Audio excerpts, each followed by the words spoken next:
10 o'clock, welcome in. It's three-man front on this Friday. Conrad is back. He is on the participation report for the day. I'm here. For the weekend. Now listed as probable for the next 4 hours. How are you doing, buddy? I'm doing well, as you can see. Still congested, still working through a cold, I guess, is what you would call it. But no, I'm good, better. I'm happy What are to you be taking? back. What are you taking? Share it with me and the audience. Dayquil, Flonase for congestion, even though my wife tells me all the time that's for allergies, but it helps my congestion, and Mucinex. Mucinex. That's good So stuff. I've been on all of those and cough drops and everything else under the sun for a cold, but we are here and we're getting better day by day. Okay. Well, while you were gone, I don't know if you saw it, but Sharon Moore got fired at Michigan. Oh, yeah, There's that a did deal happen, going didn't on it? in Ann Arbor, and Kalen DeBoer's name has now been linked to the Michigan job. So welcome back. Oh, thank you. Yeah, I saw the BYU volleyball, I think, coach got fired or something, and he's a candidate for that position as well, from what I understand. But no, I mean, is he going to be the next Matt Campbell? Are we going to be talking about, as long as he's at Alabama, every time a somewhat prominent job opens, that he will be a candidate until he, eventually leaves? Well, you hope that's the case, because that was the case with Nick Saban. Well, and that's my thing is, again, I think this is you got to have success to be somewhere for a long time, right? You do, and I think this is a good reminder. I brought it up on the show this morning. If you're one of those Alabama fans, I'm not saying that this maybe will convince you to be a Kalen DeBoer believer, but when Penn State and Michigan seem to be going pretty heavy after a coach like Kalen DeBoer, that means you probably got a pretty good one. So I'll say quickly, I don't know what y'all talked about yesterday. It is my belief. I find it hard to believe that he would leave after 2 years after taking the job from Nick Saban. It seems like that's a job that if you take it, you're going to want to be there for the long haul if they will allow you to be. But I do think it is a more interesting opportunity for him than the Penn State job. So I don't think he's ultimately going to leave, but I do think he would entertain this more than Penn State. I don't know if you agree with that or what your thoughts are. I think that he would, but I go back to you. Kalen DeBoer is a competitor. He knew what he was getting into. That's why he wanted the job. And I think he's still got something to prove, and he's going to prove that he's going to be able to do it here. More than anything, I think that for his agent, this is a reminder that Kalen DeBoer is still a very hot commodity. And, hey, do you want to show a little love, put some of this to bed? Can we add a year to the contract? Whatever. More salary pool for assistants. I'm not saying that Kalen DeBoer wants anything. I've seen negotiations doing Jimmy Sexton and heard things. about negotiations behind the scenes of coaches that were, quote, flirting with a job when they weren't. Yeah, no, I think it's absolutely a little bit of that factored into this. And look, I think if you're Alabama now, if you had lost the Iron Bowl, because that was the Penn State thing, right? A lot of that belief was contingent on the Penn State people were saying on the Iron Bowl, right? If Alabama loses that game, then maybe Kalen DeBoer would be interested in Penn State. But if they don't, and they didn't lose that game, we saw how that ended up. So that's just everything on the surface that I see, Conrad. Yeah. That's not saying that there's not internal strife or there's something going on in the personal life, or, hey, we just need to get back up closer to family. I don't know any of that. I'm just saying, from what I've seen and knowing what we know about Kalen DeBoer, I'm with you. I don't see Ann Arbor being, hey, who wants to walk into that athletic department right now with the uncertainty? I think who's leading that? I think that's a very fair point. Who's going to hire the next head coach for Michigan, right? Like, they've got some uncertainty there within the program. It's just, I don't know. I guess I go back to the Penn State thing, right? And when people were still trying to circulate that story, what was the common thread? It was people saying, well, Kalen DeBoer's not happy in Tuscaloosa. Well, none of us can know that, right?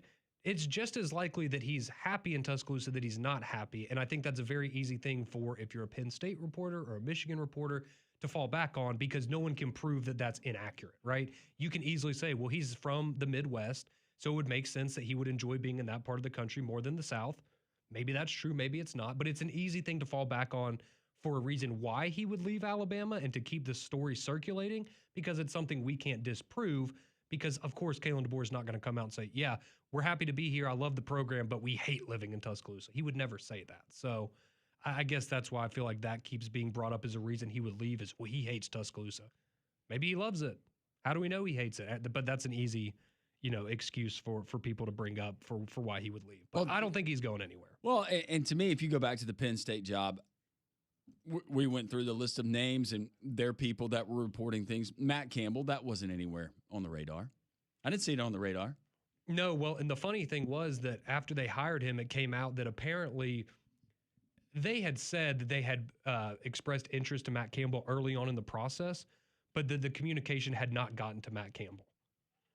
So that just tells you how dysfunctional maybe that thing was at Penn State, that according to them, they had always had their eyes on Matt Campbell, but when they reached out to him initially, he apparently never got that message and didn't know they were interested until the end. Well, I think a lot of college football fans and people that do it for a living and follow it for a living, like us, I just assumed that Matt Campbell was never going to leave Ames. Yeah. Until they had the ceremony, they brought him out, a wooden rocking chair, and he waved goodbye to the Cyclone faithful and went off into the sunset. Mm-hmm. That was not even an option.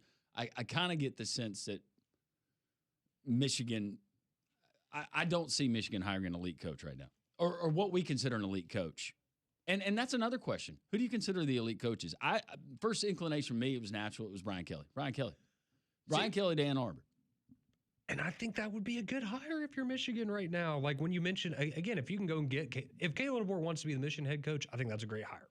I think he's a great coach. If you're Michigan, he wants to be there, then that's a home run for you. But I think Brian Kelly would be an excellent candidate for them. Again, I think Brian Daboll is another name that I think would be a great candidate. I mean, I saw last night where Tommy Rees, his name has been thrown into the mix as well. So I think those are all more likely than Kalen DeBoer, but it will be very interesting because they've got some high-profile players on that roster that they want to retain, and they won a title a couple of years ago.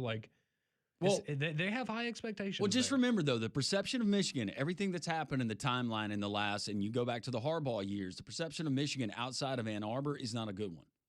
No, it's not a good one. Your cheaters, your cover-ups, whether you're going to go Matt Weiss and the whole hacking, all of that scandal, to even Jim Harbaugh and how coy he was on some things. And yeah, there were minor NCAA infractions, but just going back to that, and it seems dysfunctional.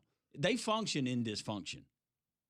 It seems to be the case for them, yes. And so, you know what? Who knows? Maybe they go and offer, whether it's Kalen DeBoer or someone else, they say, hey, Lane Kiffin's getting $13 million. We're going to give you 15. Like, we're going to make whoever it is the next highest paid coach in college football. Then maybe that's something that gets people's attention. But they bought him a basketball team. They did. They can buy him a head coach, pay him crazy money, call the Dolphins owner, your guy, Stephen Ross. That's right. Kick us a check. Dave Portnoy, we know he loves to put his money out there and brag about it online. Yeah. I mean, they've got resources, but, I'm with you. The dysfunction up there,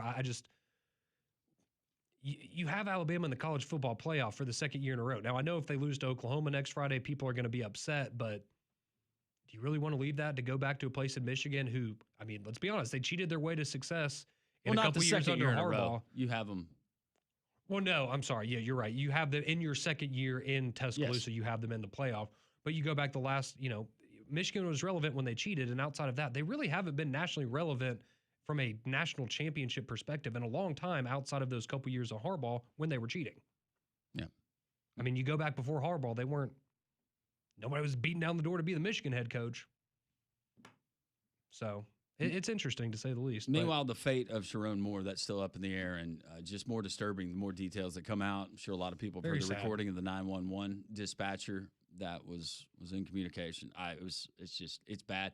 As bad as maybe, and we're not going to go into any of the details, but reading through some of the stuff and some of that stuff, it's like, all right, some of this is starting to get corroborated.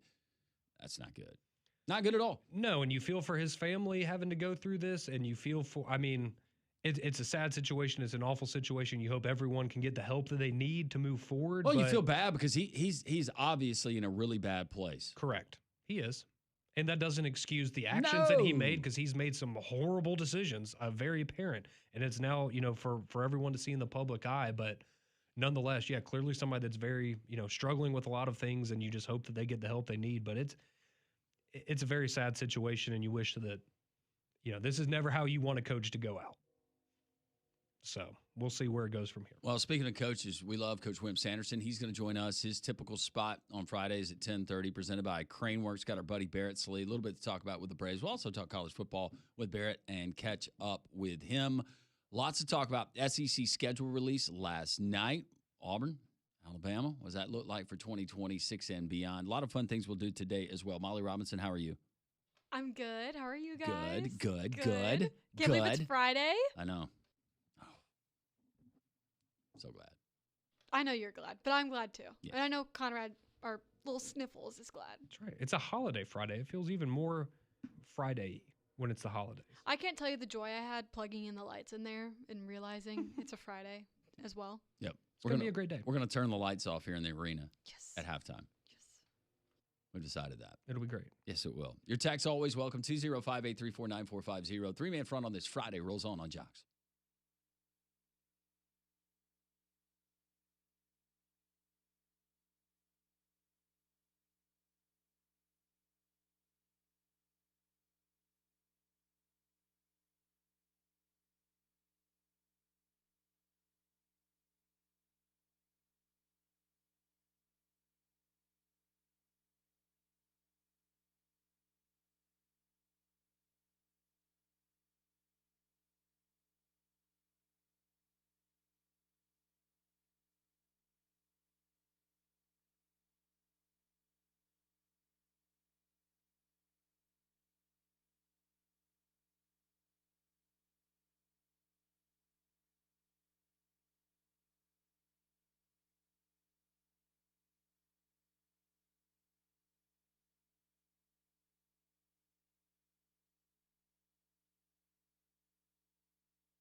Three-man front on this Friday.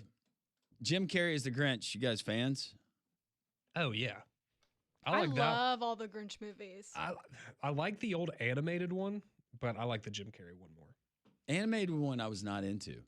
It's good. It's just, I like both of them. It's a classic, but I'd rather watch the Jim Carrey one. Have Jim you seen Carrey the one. Was that newest Ron one? Howard that directed that? I don't know. Maybe know. so. I have not seen the new one. I haven't either. That's Came the out one- a couple years ago. That's the one with the Tyler the Creator Grinch song, right? Yes. Yeah, I haven't seen that. I haven't seen that one either. I've just heard the song. Yeah, it was Ron Howard. It's very funny that he did that. Yeah. What Grinch movie. about Cindy Lou Who? What's her story? Anybody know? Like the actress? Yeah, didn't she hit some Oh, hard Taylor times? Momsen.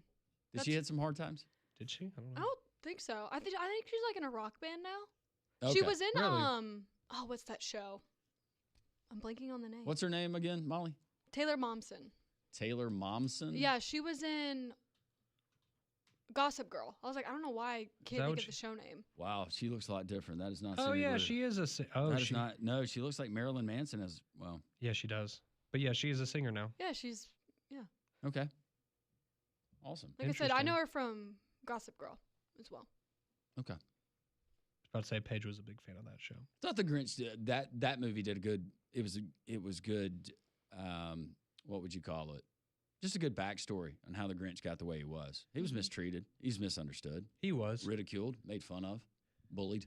I just always loved the part where I guess it's like towards the end when he gets brought into the village and they're doing like the Christmas parade or whatever, and they bring out the women that raised him. Yeah. I always got cracked up because it's and now your grand old biddies, and it's the old grandmas that walk out for him. That part and always his heart gets big. it cracks me up. It's so funny. I like the little band where the little trumpet guy comes out of the big one. Oh yeah, yeah, very creative. That's interesting. That's one of my favorite. I just think it's really well done. It is. It's very good. We watched that one a couple days ago. It was on TV. It's a good one. It is. Is there a new one out, or is that just Goggins that's playing that in the commercial? It looks like Goggins. Oh, is Walton Goggins? There was Molly brought up. There was one a couple years ago that was animated again, but I don't know if Walton Goggins is everywhere now. Yeah, it came out in 2018. Yes, Walton Goggins. Yes, he's currently playing the Grinch in the Walmart holiday advertising campaign. Well, he's very good at everything he does. So yeah, good for him. He's done really, really well. And he's also your celebrity doppelganger. Nah, see, you say that. You have better hair. His hairline's not look at his hairline. It goes halfway back on his head. That's what I'm saying. You have better hair. His hairline's not good. But other than that, y'all have some similarities. His teeth are different. Well, he probably has veneers. I got to get some, right? You know what? You got to get those Freddie Freeman veneers. That's the ones I want. Mm-hmm. I do see the resemblance, but you're right. His hairline's a lot. It goes way back. Yeah, the back. hairline's not good. But other than that. We were both born in Birmingham. Oh, I forget that he's from I didn't know Alabama. that. Yeah. He grew up in Georgia, but he was born in Birmingham. That. Yeah, Walton Goggins. Yeah, he's great. Yeah, sure is. SEC football schedule comes out last night. First impressions before we get into it, Alabama. It's going to be tough. There's no doubt about it. You look at the real difficult part for them is you look at this stretch of games in the middle of the season. So it starts with Georgia. So on October 10th, they're going to play Georgia and Bryant-Denny. Then you're on the road against Tennessee, at home against A&M, on the road at LSU, and on the road at Vanderbilt. 5 games in a row. You have the bye week between A&M and LSU, but if Vanderbilt, with Jared Curtis, if they're even somewhat comparable to the past 2 years, that's a very difficult 5-game stretch there. But everything else should be manageable. I like that you get the early SEC game for Alabama. You get Kentucky week 2 to kind of get the ball rolling there. But yeah, that 5-game stretch is going to make or break this team next year, because I think you look at the rest of the schedule and go, all right, it's manageable. You have the Iron Bowl at the end, but those 5 games plus the Iron Bowl, you're going to have to go 4-2 or better to be back in the playoffs. So that's going to be a difficult stretch for Bama. Yeah, for Alex Golesh, the Auburn Tigers, Baylor in Atlanta, that game that was moved for the NIL purposes. And I think maybe that's a good thing for Alex Golesh and walking in. I mean, John Cohen obviously felt that it was important enough, and the monetary was high enough where it was worth Auburn making the trip to Atlanta. We don't know what Baylor's going to look like. Aranda probably coaching for his job.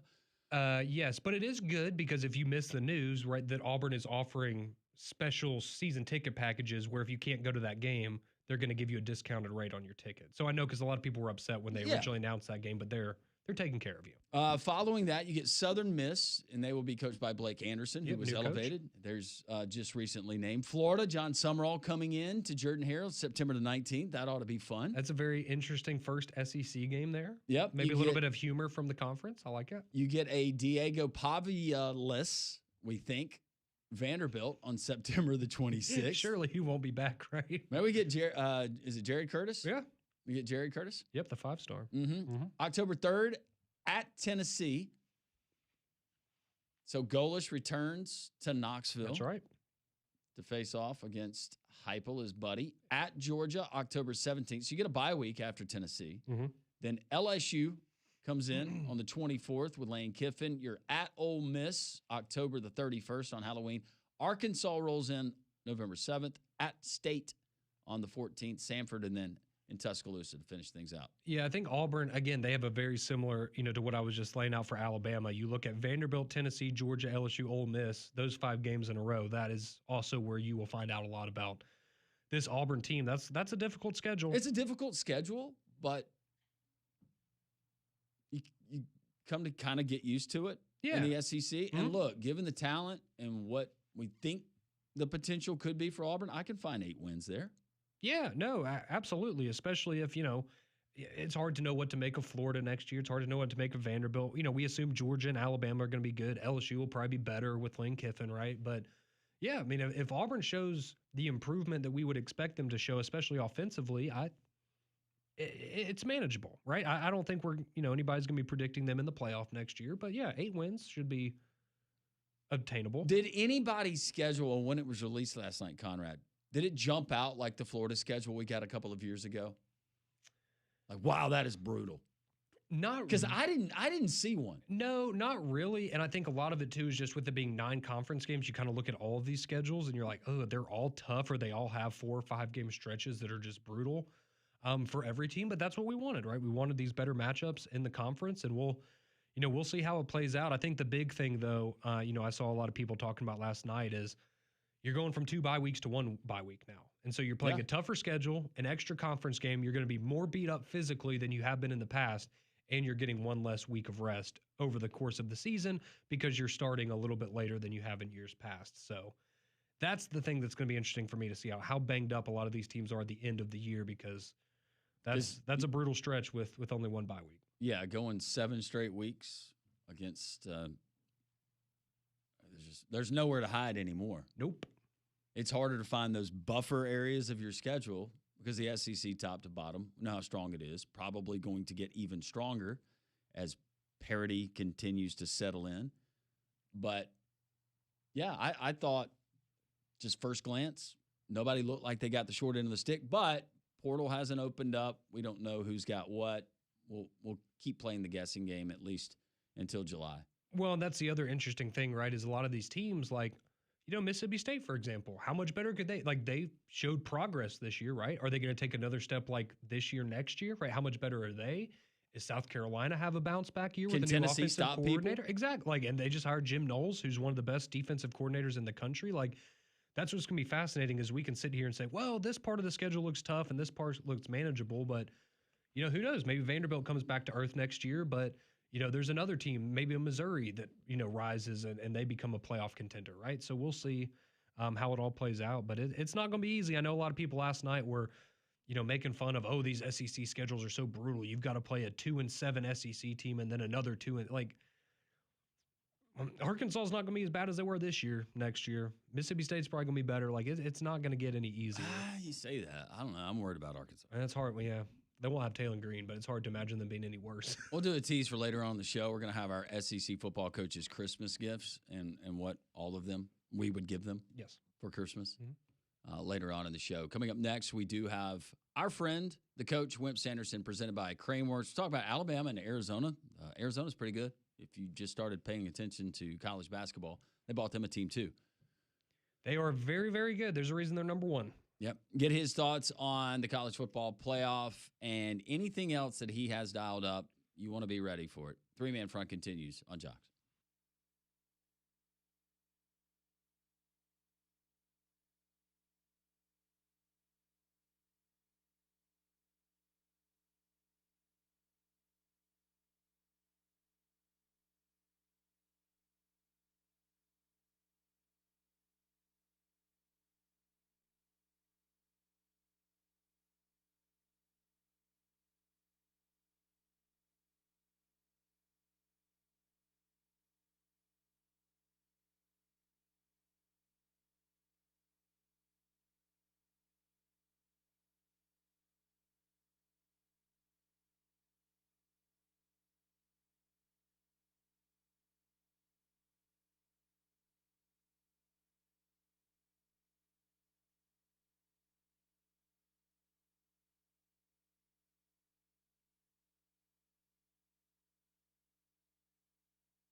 10:29, three-man front on this Friday. We got a college football game coming up tomorrow.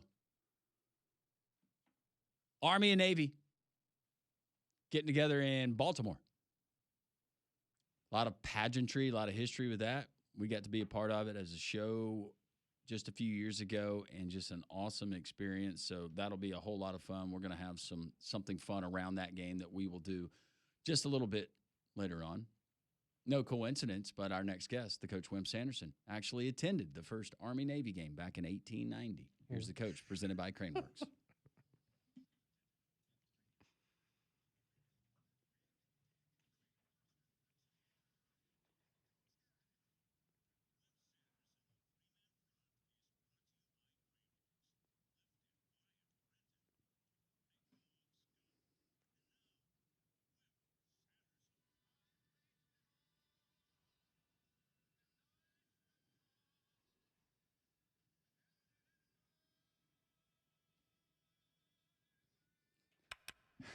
The coach, Wimp Sanderson, joins us now. Hey, Coach. I was when I was growing up. I was in the Cub Scouts. Yeah, I was too. That's important. Cub Scouts. I was. I never got to the next level. I never made it to the Boy Scouts. I didn't either, Coach. I didn't even get to the middle level. I don't even remember what that was. You strike me as an Eagle Scout kind of guy. They took me down to a church and told me to grab my knees. No, to grab my ankles. What? Can we tell this story? I'll be telling it now, I guess. Well, okay. And they spanked my fanny for getting in the Cub Scouts. I don't know why. That was my initiation. See, that's the truth. They took me down to the Episcopal Church in Florence, Alabama. So you're telling me that is that hazing? There was hazing in the Cub Scouts back in the day? Oh yeah, there's hazing in the Cub Scouts. Yeah. I was a bad Cub Scout. I wasn't bad. No, I couldn't cook, but I could eat whatever they cooked. Did they do the Pine Car Derby back then? No, I don't know about that. Yeah, no, I don't think so. We had to make our own little cars, and you had like a little derby. We had little uniforms. At least the top. We didn't have a bottom. We had the top. with all that crap. So they could spank your fanny. We had bottoms, but we had bottoms, but we didn't have Cub Scout bottoms. Is what I should have said. Oh goodness. I've been listening to you guys, and y'all told everything I need to tell. I guess Alabama and Auburn both. Well, they both got. They've got 5 road games next year and 4 home games. I didn't get a chance to study Auburn's before I got on here. I've been tired of it. Right now I'm at the Paul Bryant Museum. They asked me to come over here and meet some people. I'm a member here, and so I've done so. So that's where I am today. So it's been a little bit awkward for me, but I got a chance to look at Alabama's. Theirs is they've got a chance to go 5-0 before they get to the real tough part of their schedule. I didn't study Auburn's. I apologize for that. I didn't quite have enough time. So that's kind of interesting. You got, I'm always a big believer in home court and full court.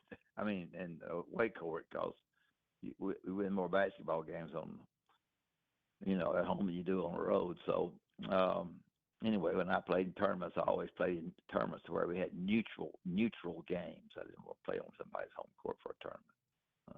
I could tell that story, but I ain't got time to tell that story sometime about what I did. But anyway, I don't know. That's the 9-game schedule will be quite different. Alabama plays, I think, Chattanooga before they play Auburn. That's big. It was always big with Coach Bryant.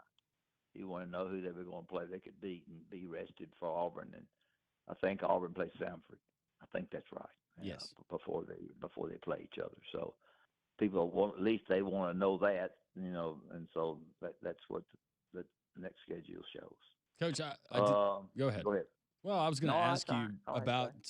I hadn't heard your reaction to Alex Golish and what you think the job he's done so far. Okay. Well, I know the pretty good. I know the pretty good scenario of that, because the athletic director is a friend of mine at Auburn. Right. They got a person they felt like was very good offensively. Knew all offensive football, organized it well. Had been very good. Had good offensive coordinator, and also a good recruiter. They wanted those 2 factors to come into play. They wanted to be able to keep the defense coordinator. He deserved to be kept. He wanted to stay. I asked him to stay, and he did with the new football coach. And so I think it was a good choice. They studied hard as to what they really needed to get things going there. They were so darn close to winning a bunch of games and won hardly none. And it was hard. It was difficult, and just to get there almost and not get there. So I think when you set your cap on what you're trying to look for, that was I thought an offensive guy was a big thing, and they did. You always want somebody that wants to be is willing to be a good recruiter. Now I know the transfer portal is quite different, and you have to have a general manager who understands what you want, and you've got various times, and you've got to pay more money than you thought, or you've got to give more money than you thought to keep a guy. So those kinds of things, come in different. But to answer your question, that's what they did. Coach, what do you think about while we're talking about Auburn? What about Alabama and DeBoer? Do you think the Michigan stuff, you buy into that more than Penn State, or you think it's just a bunch of hooey? I think the Michigan thing is a bunch of hooey. I think it's something that the media wanted to grab a hold of, because Penn State thing, it really didn't go anywhere anyway. And when Kalen got on there, a coach got on there and said that they were happy at Alabama, they're going to stay at Alabama, those kinds of things. That should have been enough. But at a point in time when you're trying to find something to talk about prior to the playoffs, and coaching changes are big, because the money is different, and you don't even once one team gets your coach, you got to find your one yourself. So I think it's a whole bunch of hooey. My opinion. I checked with some people. I had some people on my show who felt the same way. I don't think there's anything to it at all, and so I think you're safe there. Who are the best two teams in the college football playoff in your eyes right now? I hope Alabama and Georgia, but Georgia's awfully darn good. They play so hard and they're well coached. And Alabama's not going through a great time right now, but they're in the college playoff, and there wasn't but 12 of them that last time I looked. And I still like Ohio State, even though Indiana beat them. I think Ohio State's very good. And they'll correct that. I think maybe I may be wrong. I don't know. I'll tell you who is somebody that's good that nobody talks about is Texas Tech. Nobody talks about them much. Just a darn good defensively, and they do a good job offensively as well. But they are hard. Booger Bear is hard. They're hard to beat, and they're off. They put their president and their athletic director and their committee decide they were going to get into the football business. And brother, for the last 2 or 3 years, they've been working to get in the football business, and they've gotten in it, and they've gotten it in heavy. And I think as somebody you don't think about, you think about the ones I said, Georgia and Ohio State. Those people, you don't think about the Texas Techs, but they're darn good. So the Alabama game, y'all, it surprises me that Alabama is a 1 or 2 point favorite. It just does. And the only reason for that is they're playing at Oklahoma. I don't like that. I'm a home court guy. What do y'all feel about that? Yeah, I mean, that surprise you? Go ahead. They haven't been playing well offensively. No. It surprises me, Coach. Yes. Go ahead. Yeah, I was about to say, it surprises me a little bit too. Yeah. I think they're going off of, again, when they played about, a month and a half ago. Outside of the turnovers, Alabama outplayed them, but they ultimately lost the game because they turned the ball over. So, yeah, I'm a little surprised by that. Yeah. Plus, they get their best defensive player back for Oklahoma this time. So, yeah, a little bit of a surprise. Well, and Coach Saban made the right comments about people that are fussing about Ty. So your quarterback is as good as he is, and he is as good as the people that surround him. And when you have somebody that's injured that surrounds him, when you have situations like that where you have maybe your offensive line didn't do quite as good as they needed to do. You're as good as the people that surround you, especially at that position. And I think sometimes we go to, look, folks who listen to this show, everybody that plays you is as good or better than you are, or they wouldn't be there. And that's what I tried to emphasize to my players during tournament time. And when we got ready to play our first game, I said, guess what? To win this tournament, this is the tournament championship game tonight. It's not Sunday afternoon. It's tonight. Because if you don't win tonight, you ain't there tomorrow. So if you talk about playing for the championship and looking ahead, forget that. The championship game is tonight when you put that jockey strap on. Mm-hmm. And so that is what I have always tried to pinpoint to my kids. I know basketball and football is somewhat different because it's a little different. But at the same time, your fans are liable to look at the next game rather than the game that you play. You better win the game that you play in order to move on. And I think sometimes fans overlook that. I don't know if y'all agree to that or not, but I don't care whether you agree to it or not. That's what happens. No, I think you're spot on, Coach. So we know Alabama, they have the big football game next Friday with Oklahoma. What about tomorrow? Because we know it's a big basketball game in Birmingham. They're going to take on Arizona. Yeah, I mention that. Yeah, I think Arizona and Michigan probably have looked the two best, in my opinion, teams that I've seen this year. Coach, how do you think that's going to play out for Alabama tomorrow? That's a tough one.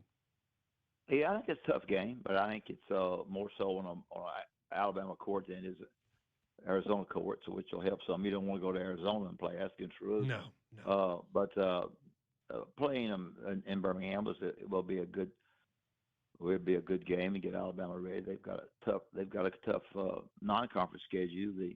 The interesting thing that I've said in the conference schedule, they play 3 games. They play 3 teams twice: Mississippi State, Auburn, and Tennessee. In my opinion, they can win 5 out of those 6, or maybe all 6 of those games. Back when I was coaching, you had to play every team in the league twice. But now they only have 3 teams that you play twice, and that's I guess better.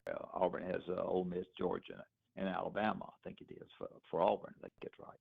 So it should be a great game. It's going to be a great crowd there, and Alabama's got a fine team. I think the one thing about Alabama this year is that they've got a lot of shooters. Their perimeter people can shoot the basketball. People are worrying about the inside play. The inside play is okay. It's not as good as it has been. The rebounding is going to be the big factor offensively and defensively, which people don't look at. That's a big factor, and the turnover factor is big. So should be a terrific game tomorrow. Should be a terrific game next Friday. I don't know what time is that game next Friday? 7:30, if I'm not mistaken. Okay, I guess I'll still be on then. So it should be a heck of a 12-team fight, and I don't know who's going to win the thing. I think Texas Tech's better than you think. Ohio State and Georgia's awfully good, and they play hard and they're well coached. The game's at 7, Coach. I led you astray. It's at 7 next Friday. It's 7. Okay, well, yep. It's going to be everything. Anytime you play a tournament, so to speak, it's one game at a time, and the game that you play is the championship game. Until sometimes when you're talking to kids, they don't really think, especially basketball, they don't really think about it like that. So, Coach, did you ever go play Billy Tubbs out in Norman? No, I didn't. Billy was quite a character. He got hurt walking. He was walking, got run over one time, and he got hurt. And I want to tell this story about they invited me to a tournament in Kansas City, but I can't. I'll put it together and tell you next time. But it was. He got hit by a car. Is that? Yeah. Mm-hmm.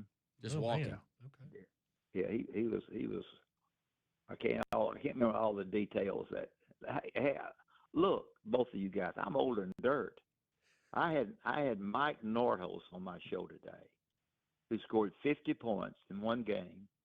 He's the leading scorer. Nobody's ever scored 50 points for Alabama, ever. You know how long ago it was I recruited him? Huh? 55 years ago. 61 years Woo. ago. And after I had gotten The statute to him, of and limitations has run out, so yeah, that was probably I okay. got to him when he was playing in a tournament, I believe it was, or he's in a tournament. I was riding over to get that thing signed up. President Kennedy got assassinated. Mm. And I'm not saying that's funny. I'm just Yeah. telling him that's terrible. But I called the school to see if they were going to play that night. That's how long ago it was, and they said they were. I think it was a Friday or something when President Kennedy assassinated. So I'm saying that not to be facetious with it, but Sure. just to make you think how old I am and how long ago that was, and 61 years ago. And I had him on my show today. He listens to our show some, and President Kennedy was like all presidents, led our country great, and it was a real tragedy. Anyway, that's how far back I go. I talk about all kinds of stuff when I come here. We love it. It's okay. Do you have a blue plate? Love it 'cause I'm wrong. No, I ain't got. No, I don't know who's gonna win between Army and Navy, Cub Scouts. I have no idea who's gonna win between Army and Navy. I don't know how to Navy. One of them's a 6-point favorite or something. Navy's a 6 point. I was about to say, I would 6 and a side half. with, Yeah. I'd side with Navy. Yeah. I've seen them both. I'm worried. Navy's good. I'll give you. I guess I'll give you a blue plate next Friday. Okay. Because Maybe the 2. First game on. Yeah, 2. Yeah, we're Okay. gonna Well, I need ain't 2. very good If you're gonna now. short us this week, we need 2 next week. I have been wrong in my life. I said Lane. No, never. Yeah, I said Lane Kiffin was going to stay at Ole Miss. I didn't miss it but one school. I missed it one school. That's right. LSU. No, That's all right. schools. All right, Crane Works brings me to y'all. I know y'all are dying, looking at each other, saying, "Get him off of here." Crane Works is terrific. Get on craneworks.com. They do a terrific job. But they're building or tearing down, whatever you need done. Rental Works. You can go to Rental Works.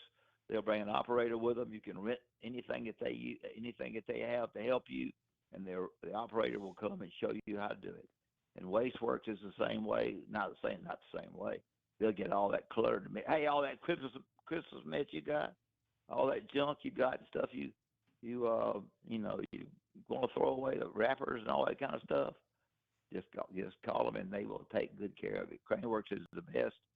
Appreciate you guys having me on. I will talk to you next Friday. You're the best, Coach. Thank you.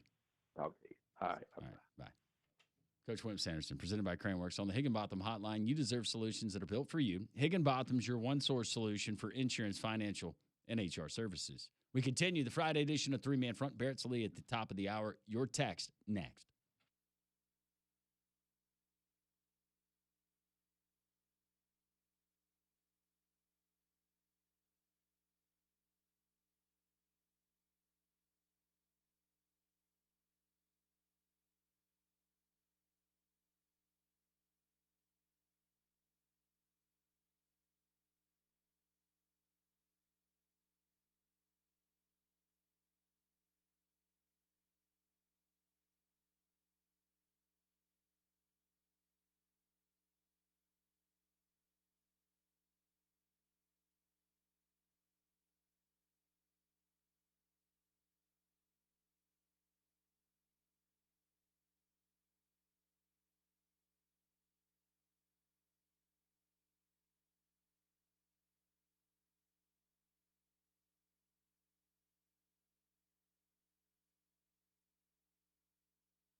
10:51. Season's greetings from Three-Man Front. The coach, Wimp Sanderson. Joining us, presented by Craneworks. Got Barrett Sully. Hadn't talked to Barrett in a while. We've got a little bit of Major League Baseball news. Braves making some acquisitions. Got a setup man for Iglesias. I don't know why I wouldn't just let the guy close out games, but that's fine. Yeah, I was pleasantly surprised last Saturday at Mercedes-Benz when I'm getting food at the buffet in the press box, and I walk by it, and there's Barrett Solis. So it's good to see he's still keeping tabs on the college football world. And I thought you were going to say Brian Snicker. There was Brian Snicker. No, I did not see him. He only goes to Auburn games, right? Him and Tim Hudson and that whole crew that was at the Auburn game this year. The whole crew. Yep. All the good Braves. Are you excited for next year? I mean, I know it's early. We've got a while until spring training and stuff. I'm excited for next year because I know it's not this year. How about that? But you're optimistic that it will be an improvement. Yes. Okay. Good. You still got pieces there on that roster. Absolutely. You're fine. I think. Got to stay healthy. Got to stay healthy. I don't see what White does. Were you expecting wild card berth? Is that kind of where you're at right now? Yeah. With expectations? Based on roster, yes. I think that's fair. Because, I mean, the Phillies look really good. You know, it is what it is. But Mets look like they're unloading. Yeah, we were talking about the other day off the air. It looks like maybe that experiment of, hey, we're going to go all in and try to win a championship, and we'll deal with the repercussions later. Well, they didn't win a championship. We're going to pay stupid money and have a little bit of buyer's remorse maybe on some of those deals that haven't panned out. What's the best they've done? Did they win the division? I'm trying to remember a couple of years ago. I'm trying to remember. I just remember they made, I mean, this would have been maybe, 10 years ago when they made the World Series? Yeah. But under Cohen, I want to say maybe, I don't think they made it to an NLCS unless I'm mistaken. Hasn't been great for them. No, it hasn't. We do have SEC basketball coming up tomorrow, the big one. Top-ranked Arizona taking on 12th-ranked Alabama, 8:30 there at Legacy Arena. Should be a fun time, but early on it's going to be 17th-ranked Arkansas taking on Texas Tech, 11 o'clock on ESPN2. And I'm just trying to see how many other big matchups. Auburn's going to host Chattanooga, 3:30 there at State Farm Arena in Atlanta. So Auburn doing their, I guess they've done it the last couple of years, going to State Farm Arena and playing teams. But Chattanooga is an interesting opponent there. Yeah, it should be a good bounce back because, I mean, the last time we saw them was the Arizona game last weekend, and that was clearly rough for them and a team that was just, a little beat up, a little tired after the early stretch they've been on. But it's just crazy to think. I mean, we're not that far away from SEC play starting. We've already had so many great games, but now I know this is the time a lot of our listeners really start to dive into college basketball, and it should be a very interesting season in the SEC. Text line is open, 205-834-9450. Promise to get to a few of your texts. Conrad, I don't know if you have the text line that is open that you can start firing. Yeah, absolutely. So, yeah, we appreciate all the interaction here on the Courtesy GMC text line. We'll get to a couple here. This one says, when is the Southern Gentleman scheduled to be on? He was on with y'all yesterday. Yeah, Brett Norris, he was great. Go back and find it at the podcast, jocksfm.com. Yes, that would be where you can find it. Let's see. Cigar Cowboy chimes in. He says, won't be fun for me this weekend. Navy is going to kill us. So Cowboy there on the Army rooting side of things this weekend. Let's see. This one comes in. Someone says, what is Coach's opinion about what's going on with Kentucky basketball? That'd be a great question for him next week because that program is in a lot of disarray right now. Ken texts and he says, Georgia will play Alabama in Tuscaloosa for the third time in 7 years, but they've never been to College Station since 2012 when A&M joined the league. I know. We need to see that game. We need to see it. Been too long. Barrett Salee, Braves Radio Network, joins us next on Three Man Front.